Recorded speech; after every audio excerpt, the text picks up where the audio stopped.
전 시간에 원가 방식을 마무리했고요.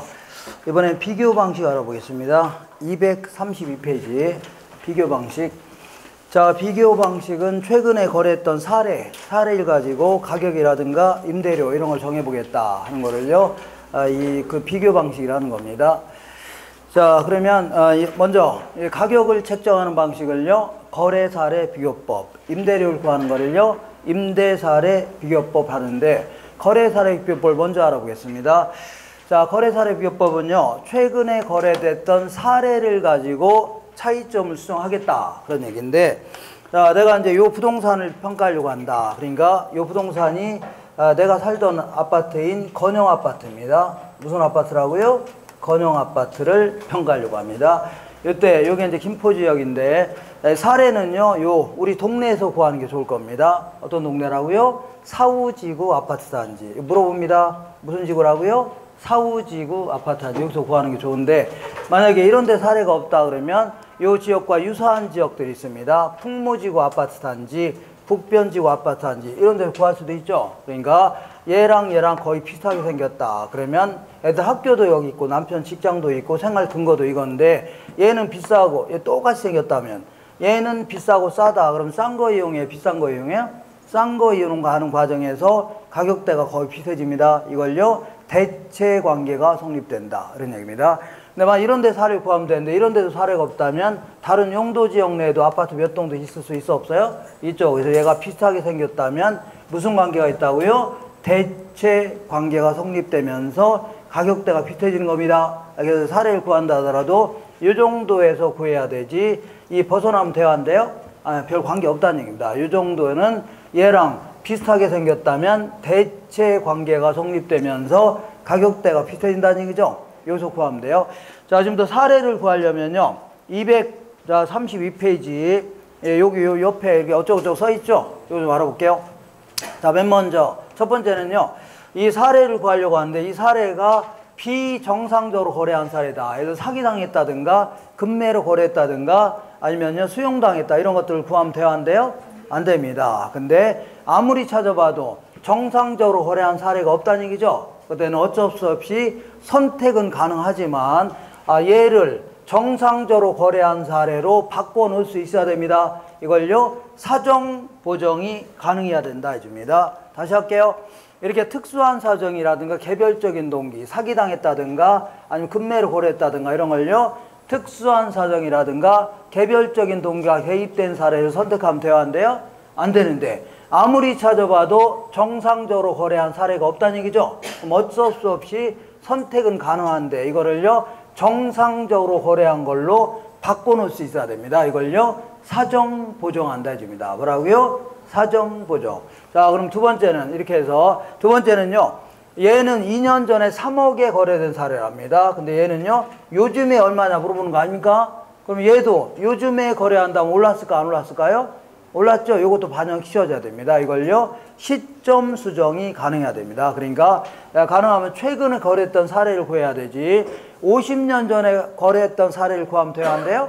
안 됩니다. 이거 어떻게 물가 상승을 어떻게 반영합니까? 그러니까 시점 수정이 가능하다는 얘기는 결국은요 최근에 거래된 사례일수록 유용하다 그런 얘기입니다. 그럼 드디어 얘를 정상적으로 거래한 걸로 바꿔놨고 두 번째는요 요즘 거래한 걸로 바꿔놨죠. 세 번째 할 것은요 이 지역과 이 지역은 그래도 비슷한 지역이지만 가격 수준은 차이가 나요 안 나요? 나도 이거 좀 반영시켜줘야 됩니다. 이걸요 지역 요인을 비교할 수 있어야 됩니다. 그러니까 최소한 동일 수급권 내에 있는 걸 선택해야 되지 서울에 있는 사례를 구하면 돼야 한대요? 안 됩니다. 이 정도 동일 수급권 내에 있는 유사 지역 정도라면 지역 분석이 가능해야 하네요? 하죠. 이 정도에서 구해야 되지 울산에 있는 걸 구하면 돼야 한대요? 안 된다. 마지막으로 얘와 얘는 모든 면에서 비슷해야 됩니다. 예를 들어 얘는 아파트인데 얘는 상가고 돼야 한대요?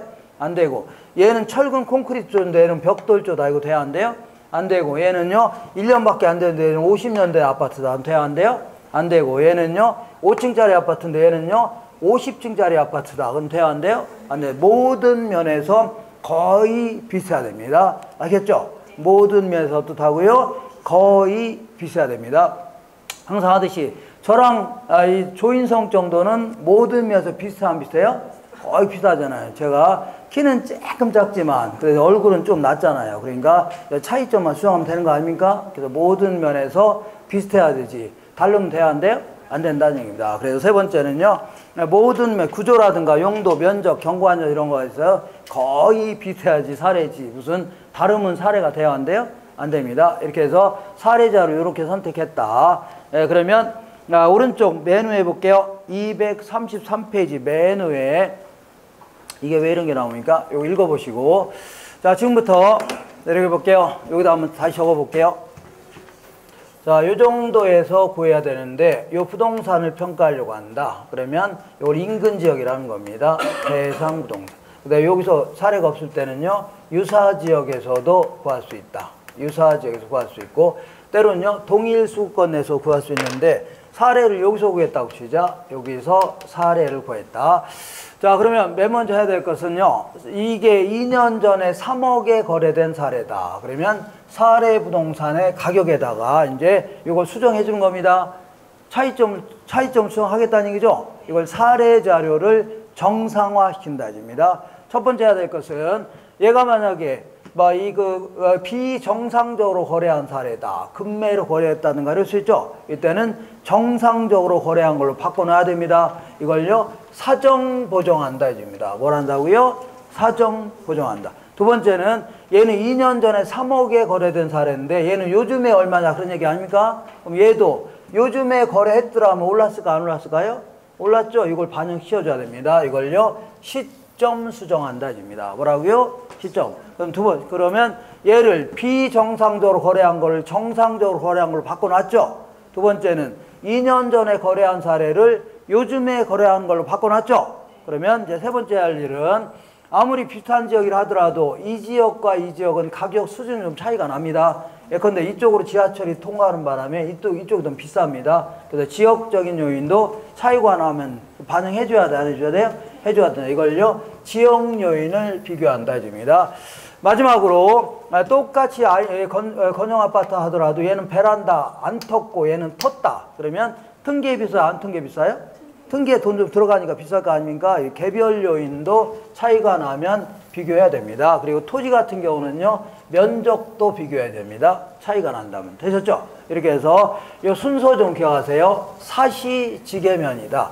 왜 순서를 기억하냐면 이 순서에 따라서 계산해봐야 이 누락이 안 됩니다. 누락이. 왜냐하면 이거 종합 문제가 나오면 이거 하다 저거 하다 하면요, 누락될 가능성이 높아집니다. 그래서 사시지계면 이렇게 기억하세요. 뭐라고요? 사시지계면 하면서 순서에 따라서 하는 게 좋아요. 되셨죠? 자, 그러면 요거 수정할 때는요, 이렇게 해주면 돼요.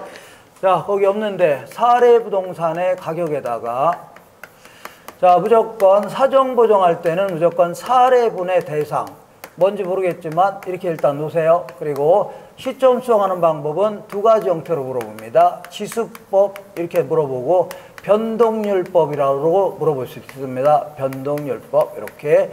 그 다음에 지역 요인 비교도 무조건 사례분의 대상 이렇게 놓습니다. 자, 입에 굳어야 됩니다. 사례분의 뭐라고요? 대상. 자, 개별 요인의 비교치도 무조건 사례분의 대상 해주면 돼요. 자, 그리고 토지는요, 사례 부동산의 면적분의 대상 부동산의 면적 해주면 됩니다. 그래서 연습할 겁니다.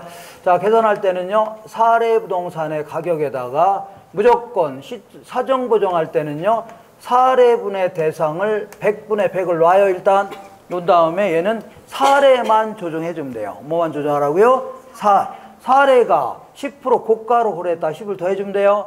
사례가 10% 싸게 거랬다 10을 빼주면 돼요. 요것만 조정해주면 돼요. 뭐란 조정하고요? 요것만 조정해주면 되고, 그 다음에 시점 수정하는 방법은 조금 이따 하기로 하고, 지역 요인의 비교도 무조건 사례분의 대상 딱 이렇게 놓은 다음에, 만약에 사례 지역이 속한 지역이 30% 우세다. 그러면 30 더해주면 돼요.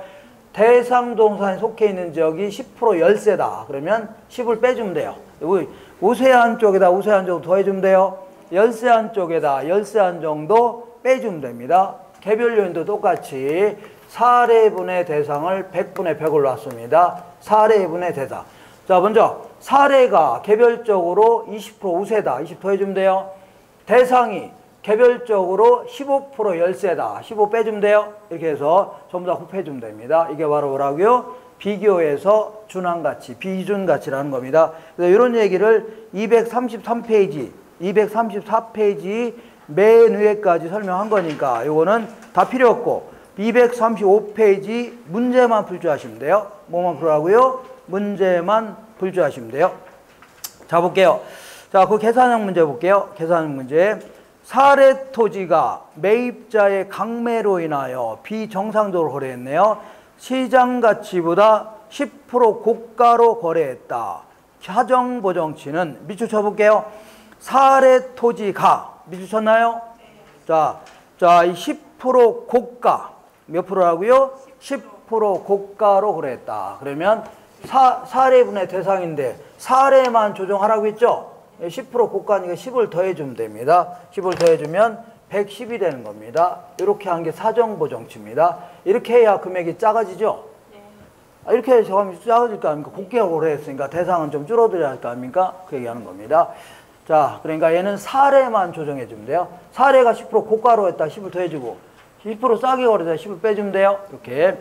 그 다음에 4번부터 먼저 볼게요. 4번.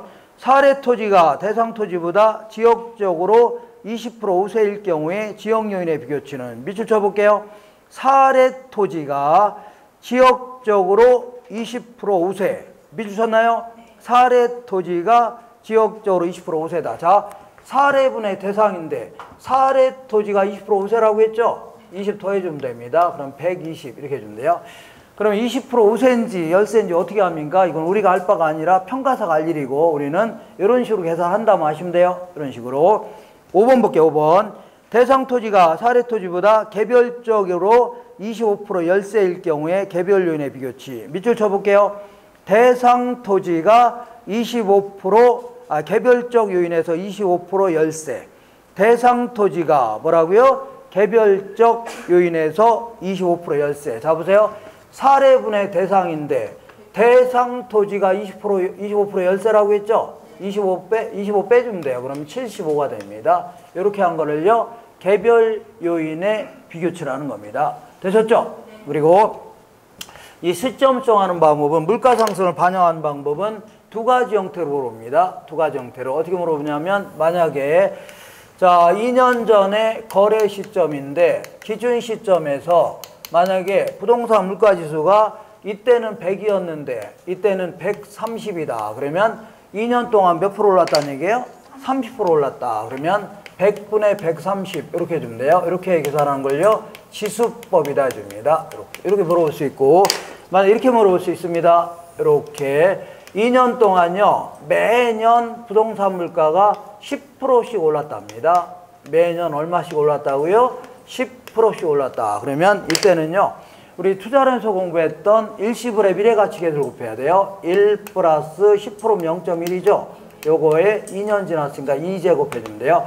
이렇게 하는 걸요. 변동률법이다. 물가상승을 반영할 때는 항상 요 두 가지 형태로 물어보니까 어떤 경우는 이렇게 풀면 돼요. 어떤 경우는 변동률법이라는 겁니다. 뭔 법이라고요? 변동. 자, 그러면 자 2번 볼게요. 2번. 자, 얼마요? 자, 2019년 7월에 택지를 구입했는데 2024년도 7월에 시점 수정치는 맞죠? 그러니까 2019년도에 택지 지가지수는 얼마라고요? 100. 2024년도에는 얼마요? 120. 그럼 5년 동안 몇 프로 올랐다는 얘기예요? 토지 가격이 5년 동안 20% 올랐다는 얘기입니다. 맞죠? 그러면 100분의 120 해주면 돼요. 얼마라고요? 100분의 120. 이렇게 해주는 거를요. 지수법이라는 겁니다. 이렇게 물어볼 수 있고. 그 다음에 4번 볼게요. 3번. 인근 지역에 적용할 지가가 최근 매년 10%씩 올랐답니다. 2년 전에 구입한 사례 토지의 시점 수정치는 매년 얼마씩 올랐다고요? 10%씩 올랐다. 그러면 1 플러스 10%면 0.1이죠. 여기 몇 년 지났어요? 2년 전에 구입했으니까 2제 곱해주면 돼요. 이렇게 해주는 걸요. 변동률법이라는 겁니다. 이렇게 해서 전부 다 곱해주면 됩니다. 되셨죠? 이렇게 곱해주면 돼요. 자, 이렇게 해서 곱해준 게 사례 부동산의 가격이 예를 들어 10억짜리다. 그러면 전부 다 곱해주면 됩니다. 한 번 더 연습해 볼게요. 한 번 더. 지워되죠? 거기 다 있으니까. 자, 무조건 이렇게 해서 하면 돼요. 종합 문제도 다 이렇게 풀면 됩니다. 연습하시면 돼요. 자, 사례 부동산의 가격에다가 무조건 사례분의 대상한 다음에 100분의 100을 놓은 다음에 얘는 사례만 조정해 주면 돼요. 뭐만 조정하라고요? 사례. 그 다음에 얘는요, 두 가지 형태로 봅니다. 지수법과 변동률법. 얘도 무조건 사례분의 대상한 다음에 얘는요, 사례가 20% 우세다. 그럼 20% 해주면 돼요. 대상이 10% 열세다. 그럼 10% 빼주면 돼요. 이것도 똑같이 사례분의 대상한 다음에 대상이 50% 우세다. 50% 해주면 돼요. 사례가 10% 열세다. 10% 빼주면 됩니다. 이렇게 해서 전부 다 구한 거를요, 비준 가치다. 종합 문제 한번 풀어볼게요. 자, 35페이지 맨 아래 볼게요. 맨 아래. 1년 전에 찾으셨나요? 15억에 거래된 사례 부동산이 있는데, 1년 전에 얼마라고요? 15억에 거래된 사례가 있는데, 사례 부동산이 시장가치 대비 20% 저가로 거래했답니다. 얘는 사례만 조정하면 되죠? 20% 저가로 거래했으니까 80 해주면 되겠네요. 80.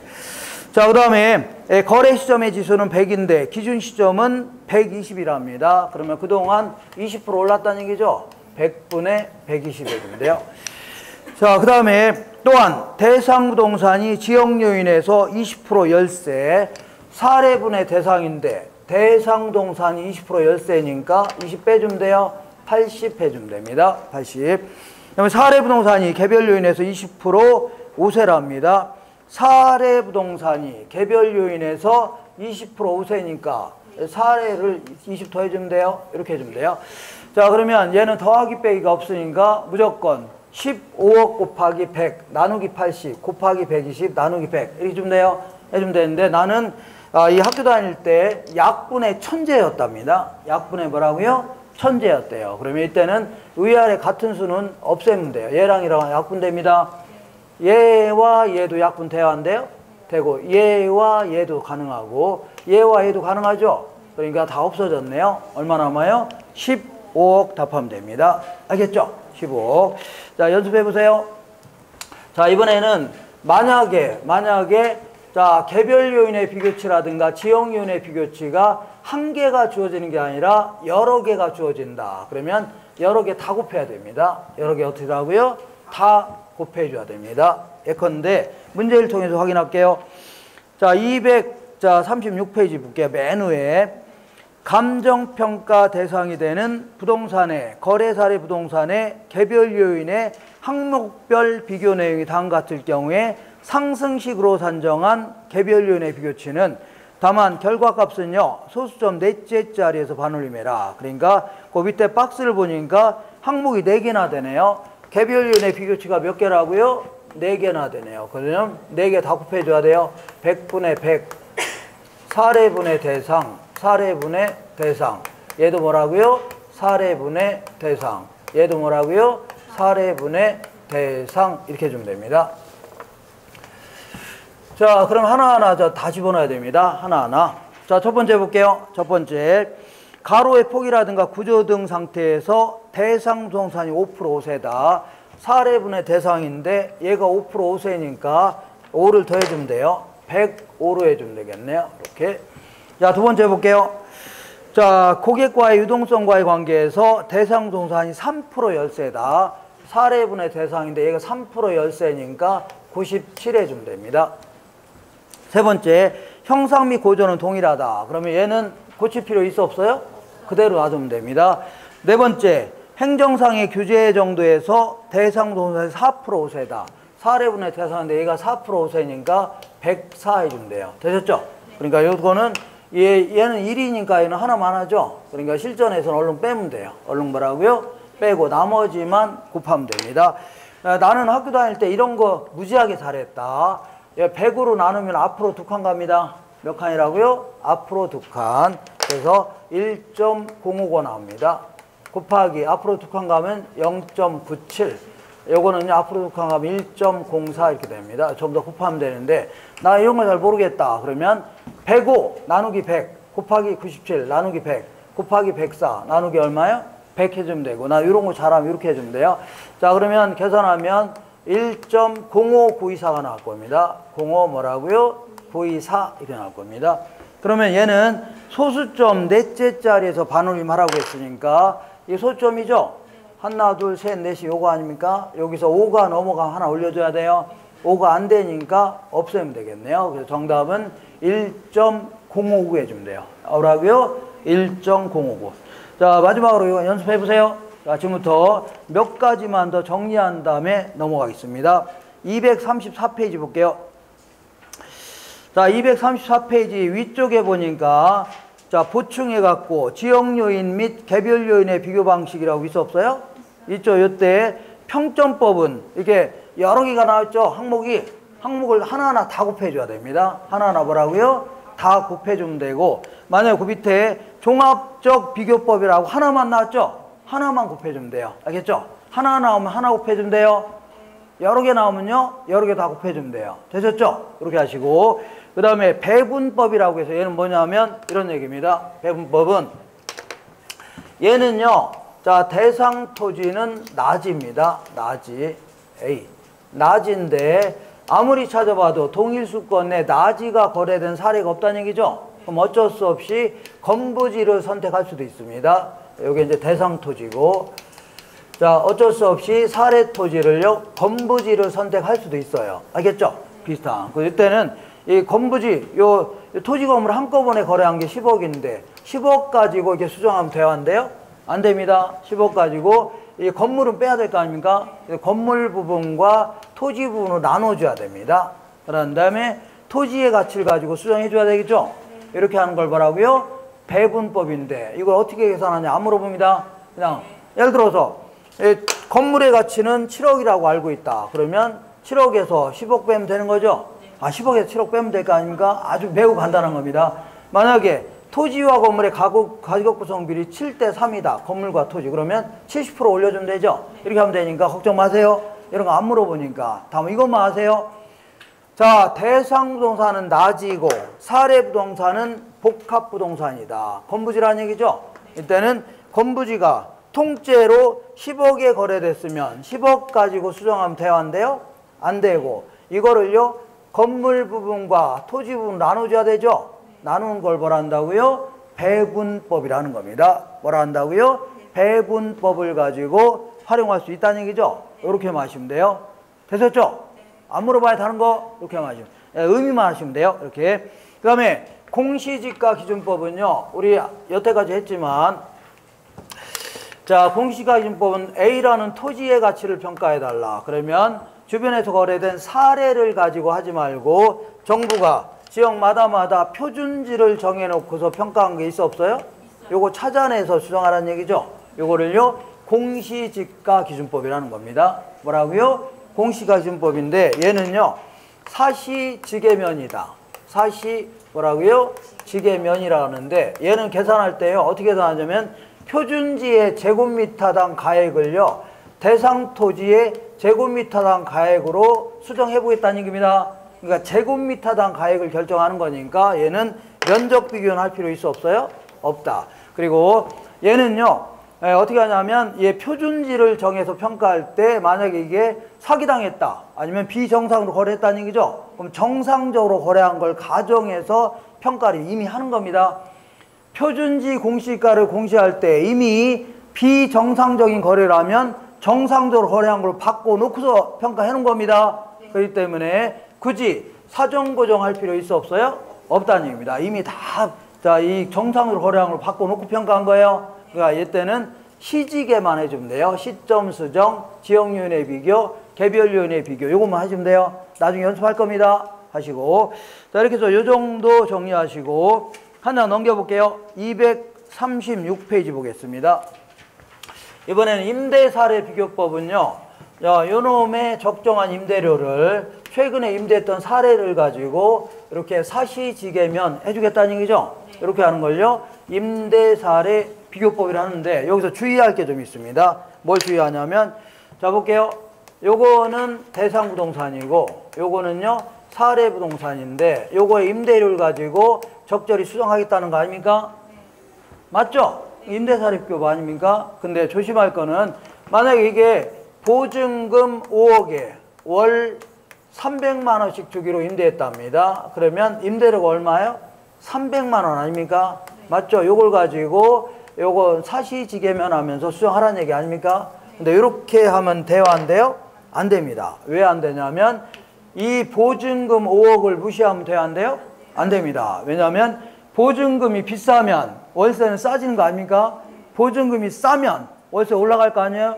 보증금이 아예 없다 그러면 전액 임대료 아닙니까? 그러니까 요 임대료를 가지고 요 보증금 무시하고 평가하면 돼요, 안 돼요? 안 되고 얘도 은행에 예치하면 이자 생겨요, 안 생겨요? 요것도 임대료 성격이 있는 거 아닙니까? 임대료 성격인 건 다 포함시키라는 얘기입니다. 임대료 성격인 걸 다 포함시킨 거를요 실질임료로 하는 겁니다. 뭐라고요? 실질임료를 가지고 요 부동산의 실질임료를 평가하라는 얘기죠. 이렇게 요거 한마디만 기하시면 돼요. 자, 우리 236페이지 아래에서 네 번째 줄 볼게요. 사례부동산의 임대료를 평가할 때는 가능하면 재계약 같은 거 하는 거는 뭐 약간 깎아줄 수도 있으니까 신규 계약으로 임대 개시된 초에 지불되는 무슨 임료라고요? 실질임료를 가지고 정상하라는 얘기죠. 그런 표현만 잘 기억하시면 돼요. 되셨죠? 그렇게 하시면 돼요.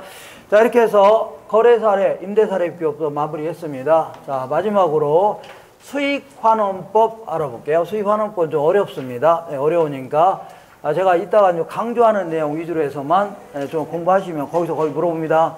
되셨죠? 이렇게.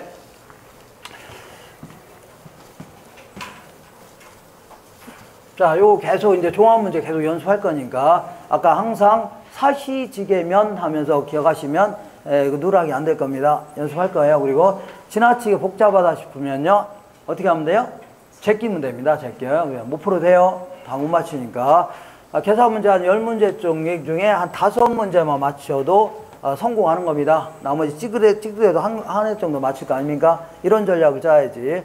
제가 이제 막판에 그 계산 문제 특강을 할 건데, 보면 제가 꽤 이제 강의하면서 보면 작년에 안 나왔던 문제는 거의 나옵니다. 작년에 안 나왔던 문제이죠? 거의 안 나와요. 그래서 제가 한 15문제 정도 딱 찍으면 거기서 거의 다 걸려듭니다. 그것만 기계적으로 잘 풀고 들어가시면 돼요. 너무 뭐 여기 있는 거는 이것저것 다 푸는 거니까 너무 어렵다 싶은데 이거는 이런 문제가 나왔다고 해서 소개하는 거지 이걸 전부 다 풀라는 얘기를 합니다. 이거 다 못 풀어요. 실전에서는 못 풉니다. 그리고 시간 없어서 못 풀고 몰라서 못 풀고 다 못 풀어요. 그러니까 한 반 정도만 맞추겠다 이런 전략으로 해서 이제 시험장에 가야 되지. 그렇지 않으면 잘못하면 민법 하나도 손도 못 댑니다. 됐죠? 이렇게 하시면 돼요. 걱정 마시고 좀 쉬운 문제 위주로만 맞추면 돼요. 지금은 이제 뭐 이런 문제도 있구나 하고서 소개는 시켜야 되지. 이거 다 제끼세요 하면 돼요, 안 돼요? 안 되고 이런 문제도 있으니까 이런 거 나오면 요거는 아무래도 제끼야 되겠다 이렇게 해서 이제 판단하는 거지. 무조건 다 풀라는 얘기는 아닙니다. 다 못 풀어요. 알겠죠? 이렇게. 자, 그러면 수익 방식을 좀 알아보겠습니다. 수익 방식. 이거 왜 여태까지 여기 있습니까?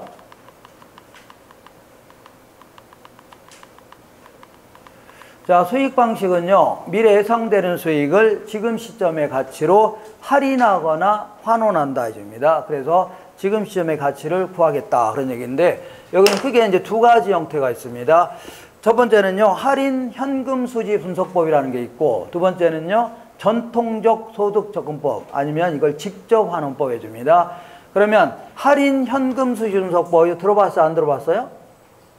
들어봤죠? 이 투자론의 거의 심장 아닙니까? 투자론에서 가장 핵심이 되는 투자 분석 기법입니다. 알겠죠? 이렇게.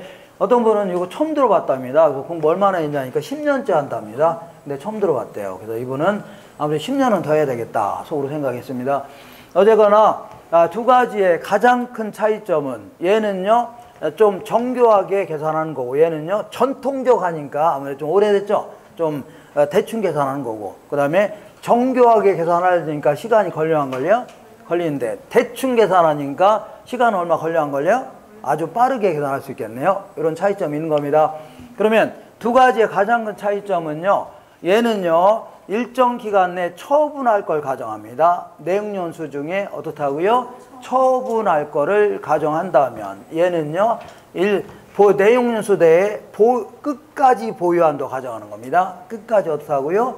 똑같은 소득이 계속 발생하면서 끝까지 계속 갖고 있다고 가정하는 겁니다. 요게 차이가 나는 겁니다. 알겠죠? 그러면 우리 이제 투자론에서 공부한 거 한번 잘 기억할게요. 자, 내가 원룸을 딱 구입하려고 하는데 A라는 원룸, 그래서 내 돈 8억에 나와 있는 부동산인데 내 돈은 5억 투자하고 은행에서 3억 빌렸다고 치자. 그러면 순전히 내 돈 나간 거 있죠? 그래, 앞으로 5년 동안 처분할 걸 가정해서 5년 동안에 들어올 돈을 계산해 볼게요. 그러면 내 돈 나가는 거 얼마라고요? 5억. 그리고 매년 임대료 들어와 안 들어와요? 들어오는데 여기서 경비도 빼고 은행에서 갚는 돈도 다 빼고 그 다음에 소득세 이런 거 빼고 났더니 8천만 원씩 들어온답니다. 그리고 처분했을 때는 13억 정도 받을 것 같은데 여기서 양도세도 빼고 그 다음에 돈 못 갚은 돈이 다 갚아야 되고 중개 수수료 다 빼고 났더니 7억 정도 다 들어온답니다. 그러면 이거는 현금 유출액, 얘는요 현금 유입액. 내 손에서 나간 돈 들어올 돈 아닙니까? 그럼 앞으로 들어올 돈을요 다른 데 투자했더라면 충분히 얻을 수 있는 수익률이 10%라고 치자. 이걸로 할인한 게 이겁니다. 복리 형태로 뺀 게 이거예요. 거꾸로 한다면 10% 붙인 게 이 정도 번다는 거 아닙니까? 그럼 다른 데 투자하면 10%밖에 못 벌죠? 다른 데 투자해서 이 정도 벌려면 이 정도는 투자해야 됩니다. 알겠죠? 그게 바로 정상적인 가격이 되는 겁니다. 10% 벌 수 있는 가격이 이거란 얘기죠? 여기다가 10% 번 게 이거 아닙니까? 그럼 이렇게 계산한 게 이 부동산의 실질적인 가치가 되는 겁니다. 그렇죠?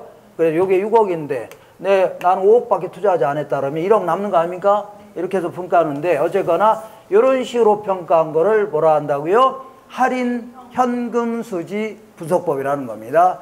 약간 감만 나오시면 돼요. 정확히 몰라야 됩니다. 그래서 얘는요, 요거를요, 자, 세후 현금 수지, 요거를요, 지분 복귀액을 지금 시점의 가치로 요구 수익률로 할인한다 해줍니다. 할인해서 가치를 구하겠다는 얘기죠. 이렇게 하는 거를요, 할인 현금 수지 분석법이다. 그래서 우리는 요거 투자론에서 공부하기 때문에 우리 시험에서는 잘 안 물어봐요. 다만 감정평가사 시험에서는 자주 물어봅니다. 이거.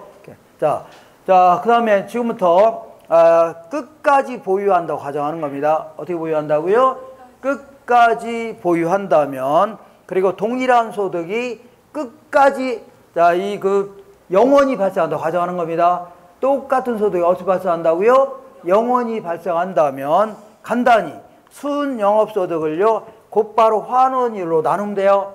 환원율이 뭔지 조금 이따 하기로 하고 어쨌거나 이렇게 간단히 계산하면 곧바로 뭐가 나온다고요? 수익가치가 나옵니다. 그래서 요 공식 한 2년에 2, 3년에 한번 꼭 물어보니까 요거 계산할 줄 아셔야 됩니다. 알겠죠? 계산. 자, 어디냐면요. 내가 한 장 넘겨볼게요. 239페이지 위쪽에 계산 문제 보겠습니다. 자, 순 영업소득을요. 요 계산 문제 자주 물어보니까 할 줄 아셔야 돼요. 환원율로 나눈 게 뭐가 된다고요? 수익 가치가 됩니다. 자, 이때 환원율이 많이 주어진다면 요것만 계산하면 되겠네요. 요거는요. 가유순까지만 계산하면 됩니다. 우리 이런 거 하긴 했는데 기억이 잘 안 날 겁니다. 가능 조소득에서 공실 및 불량부채 빼주고 기타 소득 더한 거를요. 유효 조소득. 여기서 각종 경비를 뺀 거를요. 순영업소득이다. 자, 계산해 볼게요. 239페이지 위쪽에 다음 자리를 활용하여 직접 환원법으로 계산한 수익가액은 가능조소득은 7천만 원. 자, 얘는요 7천만 원. 그 다음에 거기 보니까 공실 및 대손충당금은 가능조소득의 5%. 이놈의 5%니까 37에 57에 35에서 350만 원이네요. 300. 자, 그러면 이거는 6650000이 되겠네요.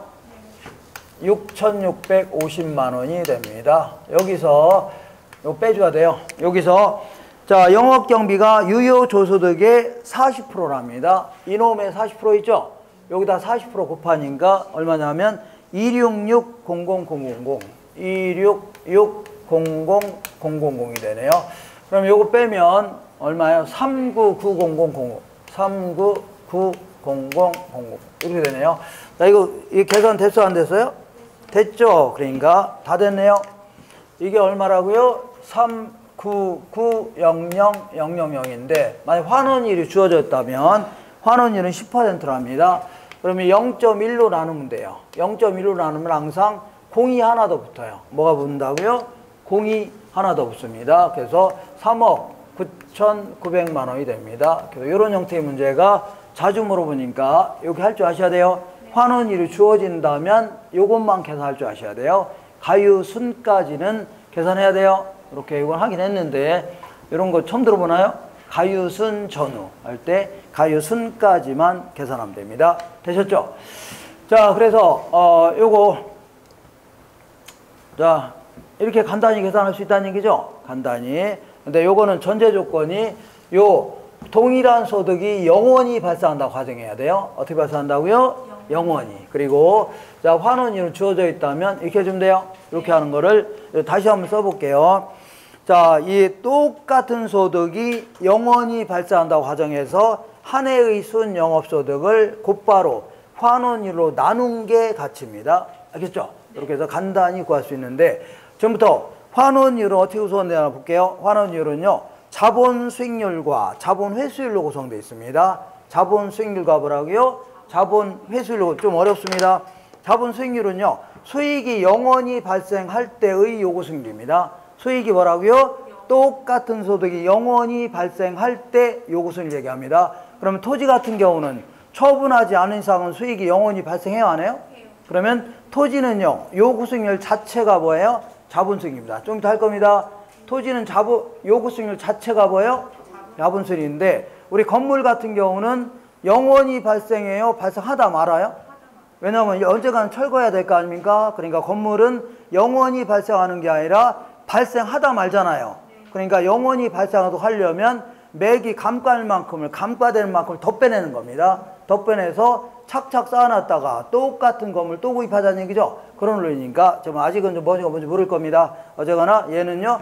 수익이 영원히 발생할 때 요구 수익률. 얘는요. 감가상각률을 얘기합니다. 뭘 얘기한다고요? 감가상각률.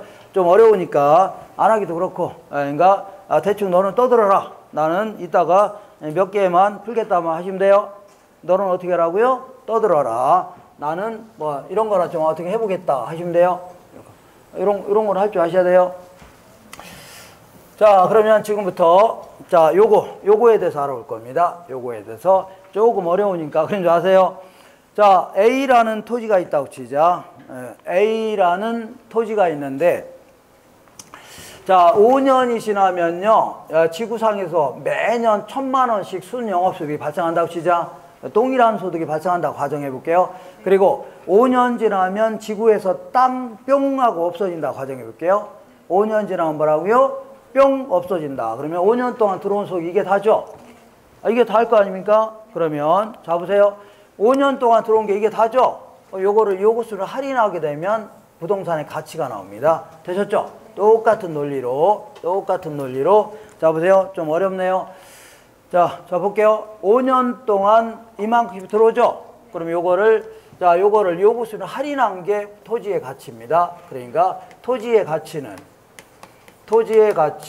이렇게 해서 하면 되겠네요. 1,000만 원. 1,000만 원이 5년 동안 발생하는 거죠? 여기다가 연금의 현가계수 곱하면 돼요. 뭘 곱하라고요? 연금의 현가계수를 곱하면 돼요. 자, 연금의 현가계수를 구하는 공식 몰라도 되니까 저만 아는 공식이 있습니다. 이렇게 우리 이제 하긴 했는데 0.1분의 1 빼기 1 플러스 0.1의 마이너스 5제곱입니다. 알겠죠? 이렇게 된 거예요. 이게 연금의 현가계수를 구하는 공식입니다. 되셨죠? 근데 요거를 요렇게 바꿔도 상관없습니다. 이 부분을요. 요렇게 듣기만 하세요.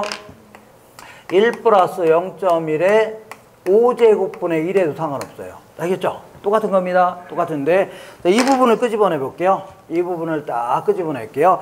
1 플러스 0.1이면 얼마예요? 1.1의 5제곱분의 1 아닙니까? 그죠? 근데 자 5년 있다 뿅하고 없어진다고 했지만 실제는 없어져 안 없어져요? 안 없어질 거 아닙니까? 지구가 멸망하지 않은 이상은 안 없어지는 거죠? 그래서 5년 지나면 다른 사람한테 또 5년 동안 또 빌려주면 되는 거고 그 다음에 내가 죽으면요 우리 아들이 계속 빌려주면 될 거 아닙니까? 그래서 수익이 동일한 소득이 영원히 발생한다고 가정하는 겁니다. 알겠죠? 그러면 요거 볼게요. 자, 요게, 자, 이게 5년 아닙니까? 5년인데 이게 6년, 7년, 8년 계속 커져요, 안 커져요? 커지더니 무한대까지 커지는 겁니다. 그러니까 처음에는 이것분의 1이었는데 점점점 커져, 안 커져요?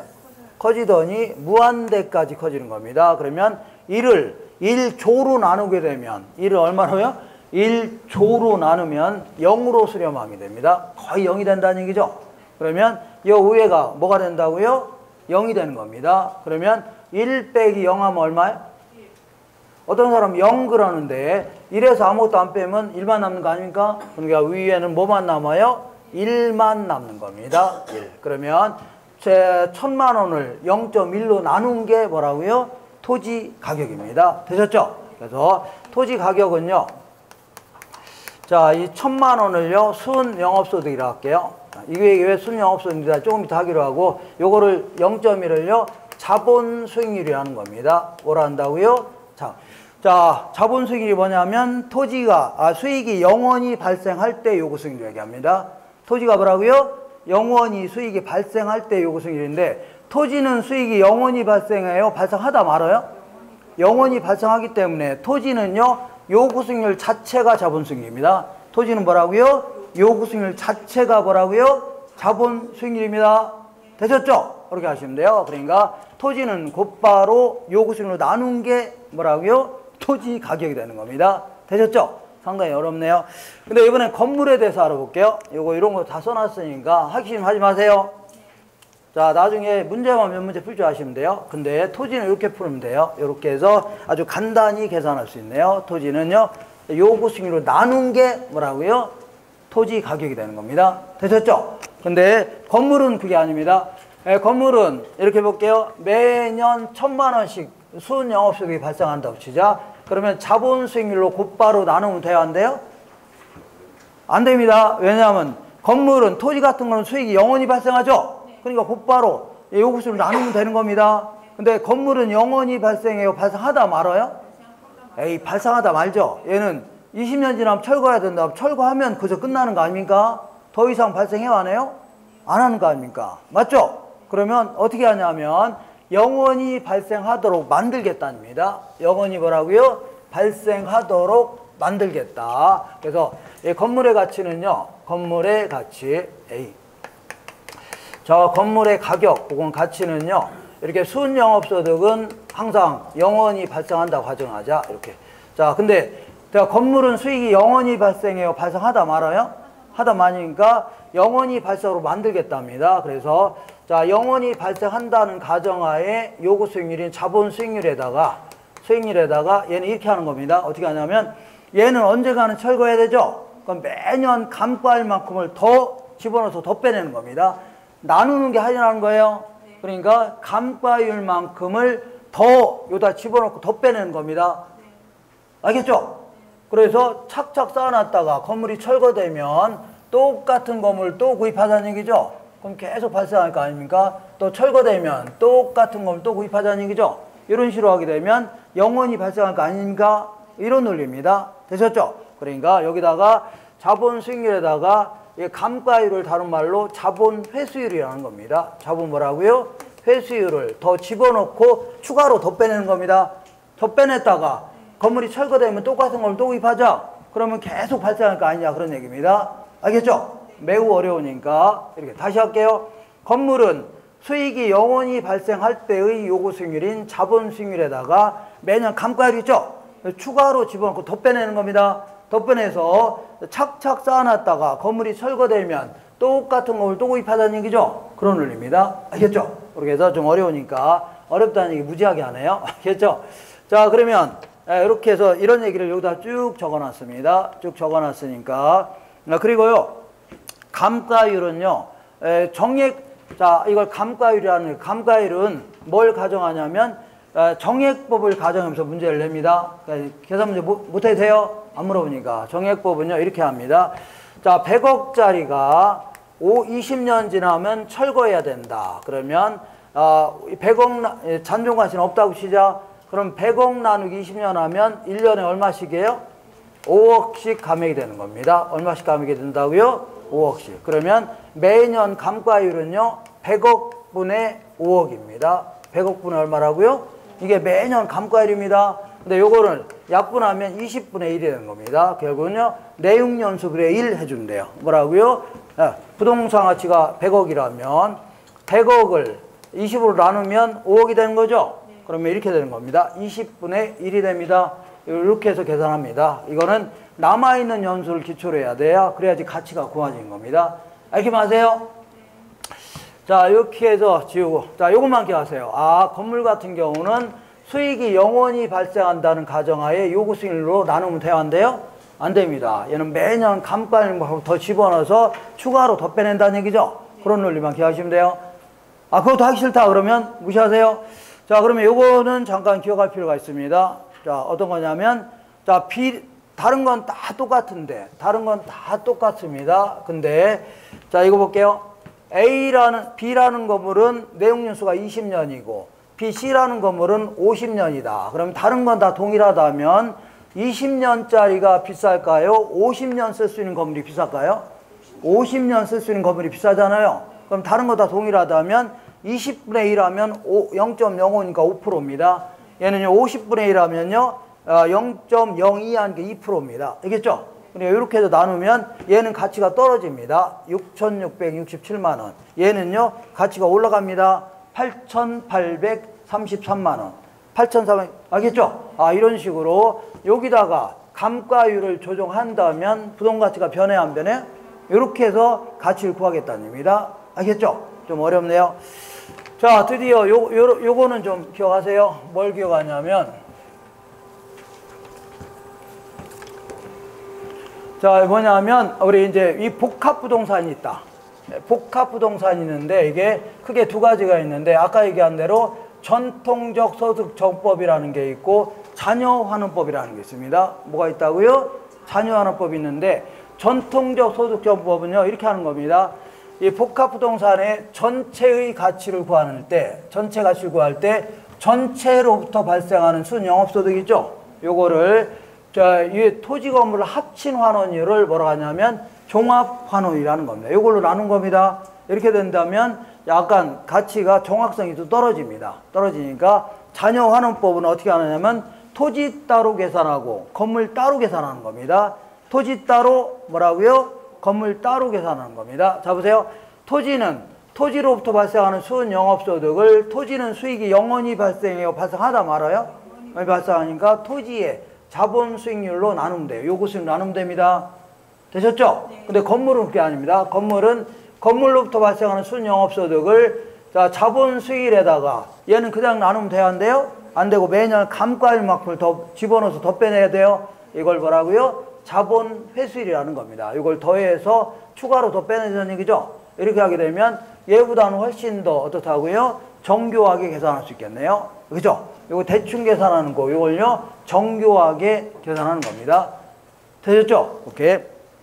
자, 그리고 이런 것도, 자, 환원 대상 소득에 따라 아까 얘기한 대로 전통적 소득정법 이런 것들은요 순영업소득을 기초로 합니다. 그 이유는 좀 이따 할게요. 그 다음에 요거는 알 필요 없고, 아까 자, 우리 할인 현금 지분법은 아까요 매기 세후 현금 수지하고 처분 시에 지분 복귀액이죠. 요걸로 할인하는 겁니다. 할인하는 거 요거만 하시면 돼요. 네, 몰라도 되고. 아이, 힘드네요. 자, 그 다음에 환원일의 종류를 알아볼게요. 환원의 종류는 만약에 이게 순영업소득인데 이게 아직 세금이 포함되어 있답니다. 뭐가 포함되어 있다고요?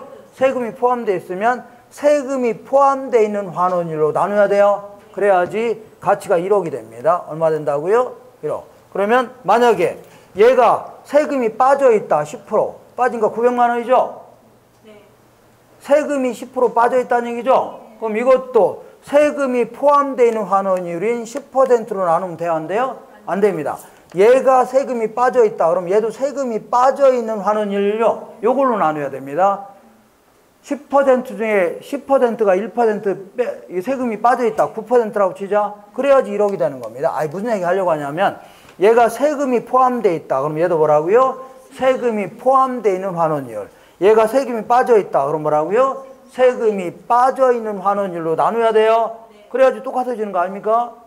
맞죠? 그러면 이것도 삼각비가 포함되어 있다. 그러면 요거는요, 삼각전 환원율. 삼각비가 빠져 있다. 그럼 뭐라고요? 삼각 후 환원율 해줘야 돼요.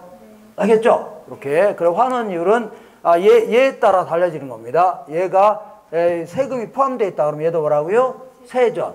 얘가 세금이 빠져 있다. 그러면 뭐라고요? 세후. 그리고 아까 얘기한 대로 토지의 환원율, 건물의 환원율 따로따로를요, 개별 환원율이라는 거고, 토지 건물을 합친 환원율을 뭐라고요? 종합 환원율이라는 겁니다. 알겠죠? 근데 왜 이거를 순영업소득을 기초로 하는 거냐면, 순영업소득에는 감가액도 포함되어 있는 거거든요. 아니, 감가를 빼는 게 아니에요. 감가상각은요, 다 포함시키는 겁니다. 이게 빼는 게 아니에요. 돈이 나간 게 아니니까. 그래서 여기서 자본 수익률에다가 뭐라고요? 자본 회수율이 있죠? 여기 감가율 아닙니까? 요 밑에서 반영하려고 순영업소를 기초로 하는 겁니다. 밑에서 뭐라고요? 이걸 조정하려고 뭘 기초로 한다고요? 순영업소득을 기초로 한다. 아이고 힘들어라. 자, 지금부터 이렇게 볼게요. 요거는 환원율의 종류입니다. 종류니까. 자, 이 순영업소득에 따라 달라지는 겁니다. 순영업소득이 세금이 포함되어 있다. 그럼 뭐라고요? 세전 환원율. 세금이 빠져 있다. 그러면요, 세후 환원율 해주면 됩니다. 이렇게 하니까 걱정 마시고, 요거 조금 더 했어, 안 했어요? 한 겁니다. 자, 그럼 지금부터 제일 중요한 걸 할 겁니다. 나는 다른 거 다 모르겠다. 그러면 요거는 좀 알고 가시면 그래도 여기서 객관주에 잘 나오니까 지금부터 자, 요거 환원율을 구하는 방법, 요거는 가끔 물어보니까 요거는 할 줄 아셔야 돼요. 뭘 할 줄 알아고요? 할 줄 알고. 그리고 이 순영업소득을 구하는 거는요, 이렇게 마세요. 매기 동일한 소득이 반복해서 계속 발생한다고 가정해야 됩니다. 다시 할게요. 자, 우리 요거는 직접 환원법은요, 똑같은 소득이 어떻게 발생한다고요? 규칙적이고 반복적으로 계속 발생한다고 가정해야 됩니다. 금액이 달라지면 돼야한데요, 매년 달라지면 계산 자체가 안 되는 겁니다. 몇 번 얘기했지만 똑같은 소득이 어떻게 발생한다고요? 영원히 발생한다. 이런 얘기를 써놓은 겁니다. 계속적이고 어떻다고요? 규칙적으로 발생한다. 이렇게 가정하는 겁니다. 이거 마시면 돼요. 알죠? 그리고 지금부터 요걸 물어봅니다. 자, 환원율을 구하는 방법. 요게 이제 요것도 무시해야 됩니다. 무시하고 환원율을 구하는 방법. 요걸 자주 물어보니까 요 부분은 좀 정리해 주셔야 됩니다. 요 부분 자 보세요. 자, 우리 수익 가치는 어떻게 구합니까? 순 영업소득을 환원율로 나눈 겁니다. 나눈 거죠? 근데 요걸 나누기가 넘어가면 뭘로 바뀌어요? 곱하기. 곱하기가 넘어가면요, 나누기 바뀌니까 이렇게 해서도 상관없습니다. 환원이율은요, 환원이율은 수익가치분의 순영업소득 해도 상관없습니다. 에이, 얘랑 얘랑 바꿔치기 한 겁니다. 상관없어요. 자, 그리고 환원율은 어떻게 구성되어 있다고요? 환원율은 이렇게 해볼게요. 자, 토지 같은 경우는 요구 수익률을 얘기합니다. 이걸 자본 수익률이라는 거고, 수익이 영원히 발생할 때 요구 수익률을 얘기합니다. 그리고 건물 같은 경우는 감가율을 더해서 추가로 더 빼내야 됩니다. 이거를요, 자본 회수율이라는 겁니다. 자본 뭐라고요? 회수율. 네, 지금부터 하나의 부동산이 있는데, 요 하나의 부동산이 딱 있는데, 요거는 이제 부동산마다 하나의 부동산이니까 자본 회수율은 정해져 있다 가정하는 겁니다. 어떻게 한다고요? 정해져 있다 가정하고 자본 수익률을 어떻게 구할 수 있냐? 요게 초점을 맞추는 겁니다. 어디라고요? 자본 수익률을 어떻게 구할 수 있냐 있죠? 여기에 초점을 맞추는데, 여기에는요, 크게 이제 자, 이 5가지가 있습니다. 시조 12다. 시조 뭐라고요? 12. 자, 시장 추출법, 조성법, 투자결합법, 엘루드법, 부채감당법, 요 5가지가 환원율을 구하는 방법입니다. 시조 어떻다고요? 12 기억하세요. 이렇게. 자, 하나하나 알아볼게요.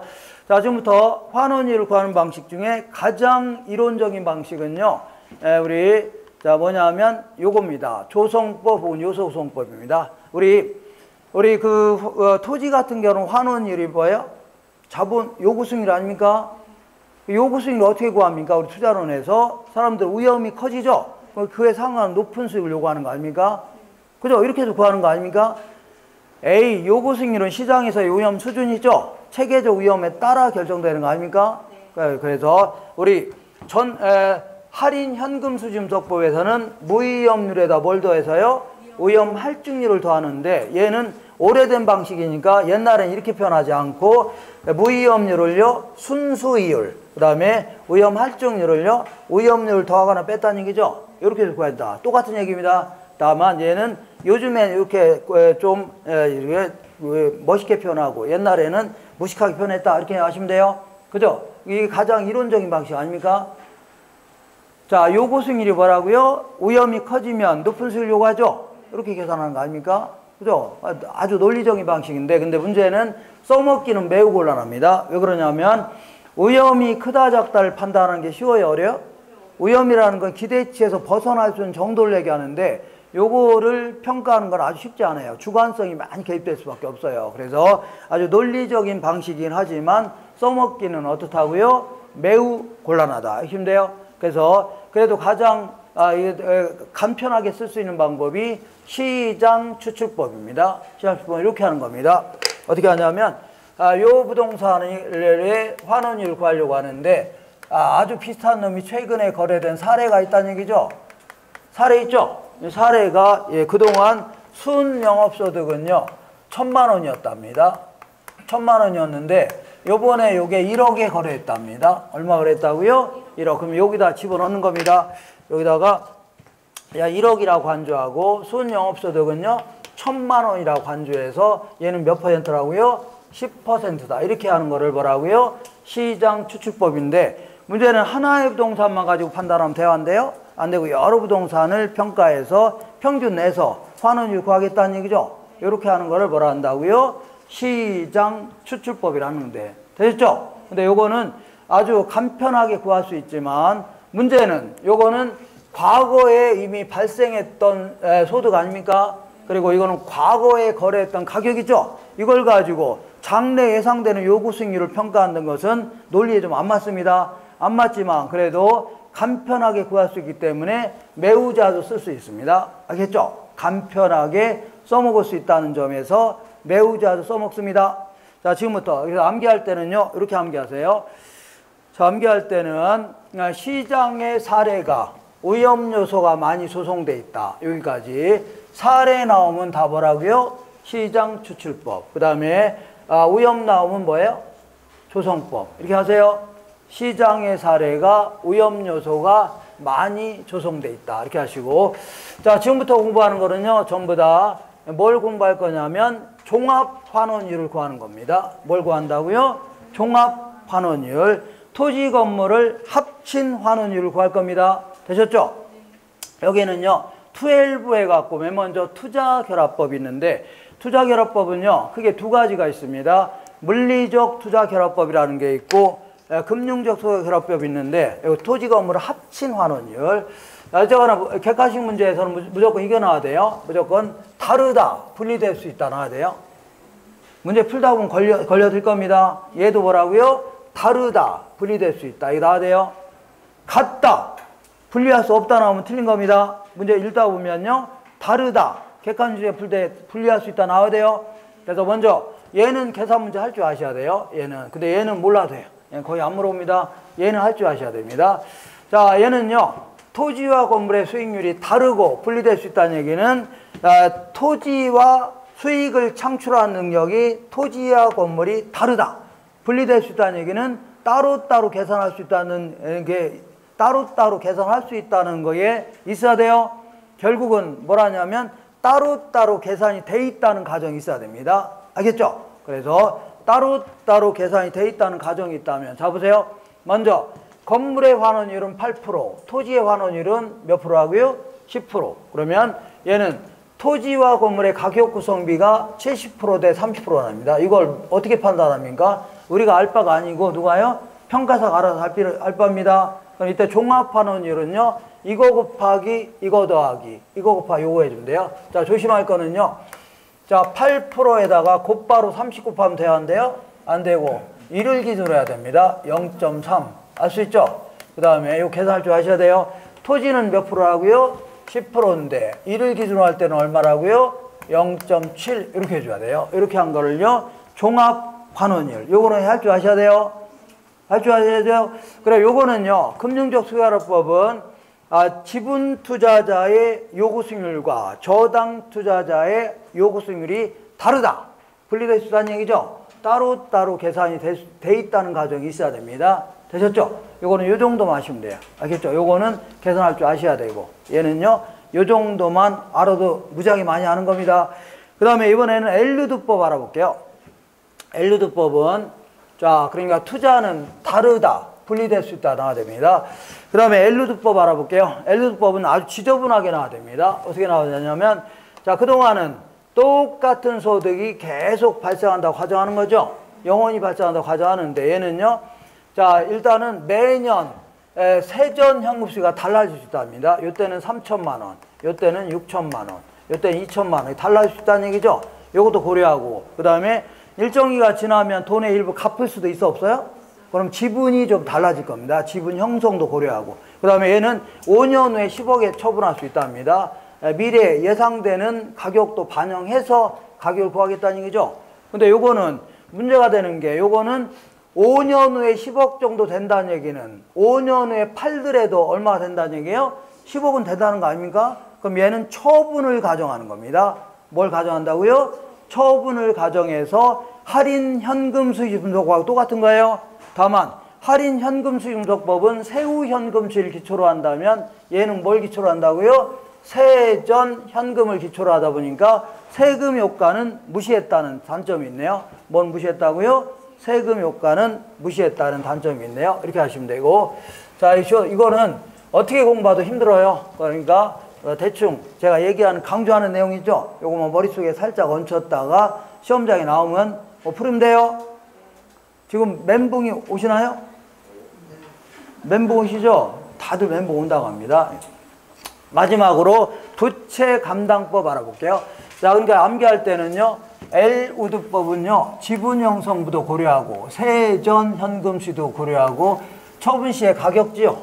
일정 기간 후에 가격도 다 고려하겠다. LG전자 가격이 폭락했다. 이렇게 암기하시면 돼요. 자, 마지막으로 부채 감당법 알아볼게요. 부채 감당법은 다른 건 전부 다 지분 투자자 입장인데, 얘만 저당 투자자 입장에서 부채 감당률 가지고 계산하는 겁니다. 얘만 뭐라고요? 저당 은행 입장에서 뭘 가지고요? 부채 감당률을 가지고 계산하는 겁니다. 자, 그래서 부채 감당률을 어떻게 계산합니까? 자, 부채 감당률은 계산할 때 순 영업소득을요, 부채 서비스액으로 나눈 겁니다. 자, 부채 서비스액은요, 매년 갚을 원리금 상환액을 얘기해요. 그렇기 때문에 얘는 이렇게 계산해도 되겠네요. 자, 이 부동산 가격에다가 대부 비율을 곱합니다. 대부 비율. 이렇게 하게 되면 빌린 돈 되는 거죠. 1억에다가 60%다. 그러면 6천만 원 빌린 거 아닙니까? 여기다가 저당 상수를 곱하게 되면 매기 갚을 원리금 상환액이 나옵니다. 근데 이때 자, 우리 환원율은 부동산 가격분의 뭐라고요? 순 영업소득이죠. 그러면 이렇게 한 게 환원율입니다. 이렇게. 그러면 얘만 남겨 다 넘기는 겁니다. 넘기면 부채 감당률에다가 대부비율 곱하고 저당사를 곱하게 되면 환원율이 나옵니다. 그래서 이거는 그대로 암기하세요. 저부대 기억하세요. 뭔 부대라고요? 저부대. 이렇게. 그래서 계산부재 나오면 아까 물리적 투자기록법 아니면 거의 100% 요거는 뭐랍니다. 저부대 기억하세요. 네. 저당상수에다가 뭘 곱하라고요? 부채 감당률에다가 대부 비율을 곱하면 되는데 요거는 아무래도 대출비율이 얼마 되지도 않은데 이걸 가지고 자, 이 환원율 구하는 게 좀 문제점이 될 수 있습니다. 얼마 안 된다면. 알겠죠? 1억 중에 은행에 빌린 돈은 100만 원밖에 안 되는데 이걸 가지고 환원율 구하는 것은 좀 문제가 있습니다. 이렇게. 자, 지금부터 자, 이 계산 문제 풀어보겠습니다. 계산 문제. 자, 부채 감당률 나오면 저부대 기억하세요. 저부대 입대할래요. 이렇게 부채 감당이 힘들어서 어디에 입대한다고요? 저부대에 입대한답니다. 자, 지금부터 요거는 집에 알아서 이제 아주 쉬운 내용이니까 읽어보시고, 지금부터 계산 문제 풀어보겠습니다. 계산 문제 풀고 끝낼 겁니다. 자, 요거는 할 줄 아셔야 돼요. 요거. 토지의 환원율은 15%. 15%. 그 다음에 건물의 환원율은요, 10%랍니다. 근데 요거는 아까는 가격 구성 비율이 70%대 30% 하면 금방 풀 수 있는데 얘는 어떻게 희한하게 물어봤는데요. 토지의 가격 구성 비율과 건물의 가격 구성 비율이 3대2랍니다.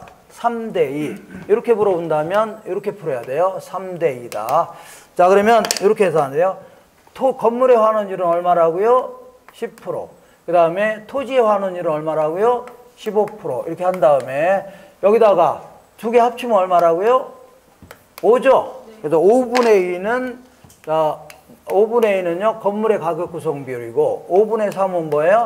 토지의 가격 구성 비율이 되겠네요. 이렇게 해서 계산하대요. 이렇게 해서 더해주면 아마도 10%. 얼마 나와요? 자, 13% 나올 겁니다. 13%. 이렇게 계산한 게 물리적 투자 결합법입니다. 뭐라고요? 물리적 투자 결합법. 자, 이렇게 해서 이 정도는 좀 할 줄 아셔야 됩니다. 이 정도. 자, 이번에는 다음 자리를 활용하여 부채 감당법으로 해서 구해진 환원율은, 그래서 부채 감당법은요, 환원율을 구할 때 저부대 기억하세요. 뭔 부대라고요? 저부대. 이렇게. 얘는요, 저당상수. 얘는요, 부채 감당률. 얘는요, 대부비율. 이걸 얘기합니다. 자, 찾아서 집어넣으면 돼요. 먼저 저당상수는 0.1로 되어 있네요. 맞죠? 그 다음에 자, 부채 감당률은요 2라고 되어 있네요. 그 다음에 대부비율은 50%죠. 이 하나는 50%를 바로 집어넣으세요. 그래야지 곧바로 백분율 자체가 나옵니다. 0.1 곱하기 2 곱하기 50 해주면 됩니다. 그러면 10%가 나올 겁니다. 이렇게. 자, 그래서 우리 계산 문제 나오면 거의 100%, 요 둘 중에 하나 물어봅니다. 뭐라고요? 다른 거 안 물어봐요? 아까 시조 12 중에 뭐라고요? 두 개를 물어봅니다. 그러니까 계산 문제 나올 때 환원율까지 구하라. 그러면 100% 이거 아니면 이거라 생각하시면 돼요. 이거 아니면 뭐라고요? 요거라고 생각하면서 문제 풀면 돼요. 되셨죠? 네.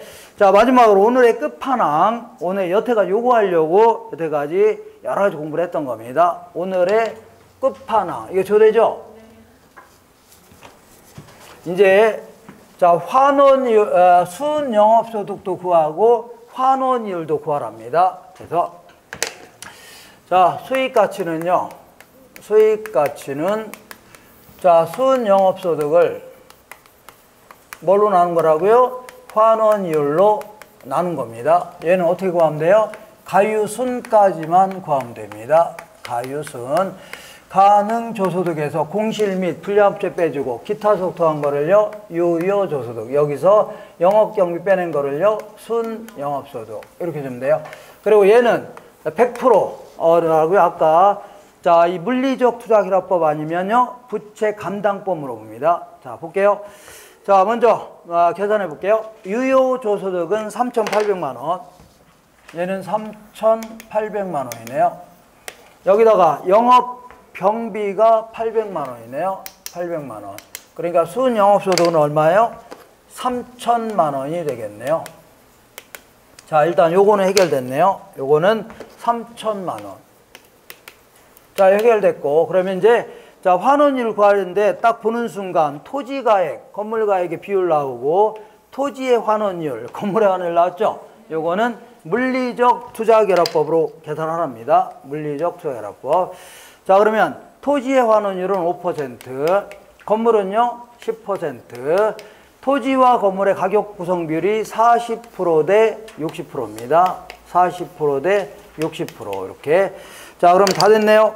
자, 환원율 구할 때는요 환원 이율을 구해라. 그러면 이거 곱하기 이거 더하기 이거 곱하기 이거 해주면 돼요. 자, 그러면 10% 곱하기 0.6 해줘야 됩니다. 그 다음에 플러스 5% 곱하기 얼마요? 0.4를 해줘야 돼요. 그러면 계산하면 8%가 나올 겁니다. 몇 프로라고요? 8%. 다 됐네요. 자, 어디 갔어요? 빨강색. 자, 이거 몇 프로라고요? 8%. 그러면 3천만 원 나누기 앞으로 두 칸 가면 0.08입니다. 0.08을 곱해줘야 돼요. 그러면 아마 3억 7,500만 원 나올 겁니다. 3억 7,500만 원. 이렇게. 이게 오늘의 하이라이트. 오늘의 뭐라고요? 하이라이트. 얘는요, 순 영업소득도 구하고, 뭘 구하라고요? 환원이율까지도 구하라는 얘기입니다. 되셨죠? 오케이. 헷갈리게 이렇게.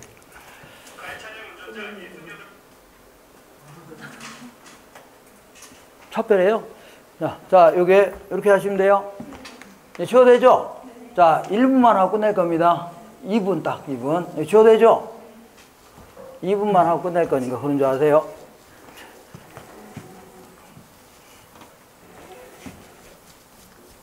자, 다시 하지만 이거 누가 공부해도 어렵습니다. 어려우니까 제가 아까 강조하는 거 있죠? 요것만 몇 가지 알고 들어가시면 되지. 거기서 나옵니다. 나와도.